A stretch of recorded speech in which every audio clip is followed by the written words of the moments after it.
வணக்கம். நான் உங்கள் குருநாதன். இதுவரைக்கும் நீங்கள் இப்படி ஒரு ராமர் கோயில் நீங்கள் பார்த்துருக்க மாட்டீங்க. அதாவது ராமர் வில் அம்போட காட்சி கொடுத்து நீங்கள் திருத்தலத்தை பார்த்துருப்பீங்க. அதே இது நான் சொல்ல போகிற கோயில் பார்த்தீங்கன்னா, ராமருடைய மடியில் சீதாதேவி அமர்ந்திருப்பாங்க. ராமர் யோக முத்திரையோட காட்சி கொடுப்பார். அப்படிப்பட்ட 2000 வருட பழமையான ஒரு சக்தி வாய்ந்த திருத்தலம் இது. இதில் என்ன சிறப்பு அப்படின்னா, சீதாதேவி ஒரு எருமை தலை கொண்ட ஒரு அரக்கனை பார்த்து பயந்து ஓடி வந்து ராமருடைய மடியில் வந்து உட்கார்றாங்க. ராமர், நீ ஒன்றும் கவலைப்படாத, நான் இருக்கேன் அப்படின்னு சொல்லிட்டு ராமர் சொல்கிறாரு. இது சீதாதேவிக்கு மட்டும் ராமர் சொன்ன ஒரு விஷயம் இல்லைங்க. இங்கே இருக்கக்கூடிய ராமரை வந்து வணங்கக்கூடிய அனைத்து பக்தர்களுக்கும் ராமர் சொல்லக்கூடிய வார்த்தைங்க இது. எதனால் அப்படின்னா, இங்கே வந்து வேண்டக்கூடிய அனைத்து பக்தர்களுடைய கோரிக்கையெல்லாம் 100% நிறைவேற்றுறாருங்க. வாங்க, இந்த கோயில் எங்கே இருக்குது, கோயிலோட சிறப்புகள் என்ன, நம்ம எப்படி போய் இந்த கோயிலில் வழிபாடு பண்ணி நம்ம பரிகாரங்கள் பண்ணணும் அப்படிங்கிறத இந்த பதிவில் நம்ம பார்ப்போங்க. இந்த கோயிலை பொறுத்தளவுக்கு இந்த கோயிலோட மூலவர் சிலையாக இருக்கக்கூடிய ராமர் சீதாதேவியோட சிலை வந்து பார்த்திங்கன்னா சாலிகிராம் கல்லால் உருவாக்கப்பட்டிருக்குங்க. இது 2000 வருட பழமையான கோயிலுங்க. இது பொதுவாக திருமண தடை இருக்கக்கூடியவங்களுக்கு, குழந்தை பாக்கியம் இல்லாதவங்க, வேலை வாய்ப்புகள் கிடைக்காம ரொம்பவே அவஸ்தைப்படக்கூடியவங்கெல்லாம் இந்த கோயிலுக்கு வரக்கூடியவங்களுக்கு 100% அவங்களுடைய பிரார்த்தனையெல்லாம் நிறைவேற்றப்படுதுங்க. இந்த கோதண்டராமர் கோயில் ஒரு சின்ன மலை குன்று மேலே இந்த கோயில் இருக்குங்க. இந்த கோயிலை பொறுத்தளவுக்கு நீங்கள் 3 பௌர்ணமி இந்த கோயிலில் போய் நீங்கள் வழிபடணும்.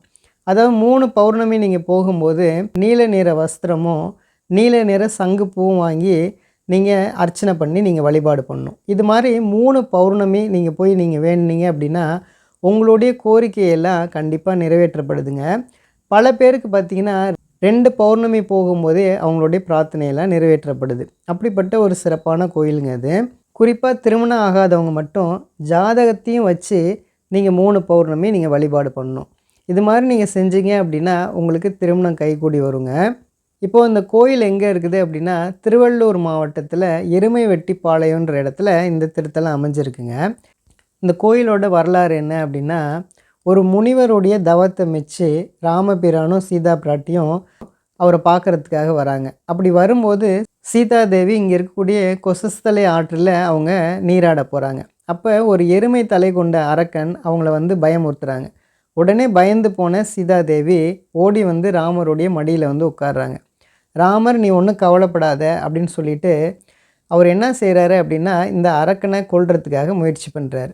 ஆனால் இந்த அரக்கனை பொறுத்தளவுக்கு அவன் ஒரு வரம் வாங்கியிருக்கான். அது என்ன அப்படின்னா, ஒரு பெண்ணால் தான் எனக்கு உயிர் போகணும் அப்படின்னு சொல்லிட்டு வரம் வாங்கியிருக்கான். அதனால ராமபிரான் என்ன செய்கிறாரு அப்படின்னா, ஒரு 4 தர்பை புல்லை எடுத்து 4 சக்தியாக உருவாக்கி அந்த அரக்கனை அழிக்கிறார். இன்றைக்கும் பார்த்திங்கன்னா இந்த ஊரில் 4 சக்திகள் இந்த ஊருக்கு காவல் தெய்வமாக இருக்காங்க.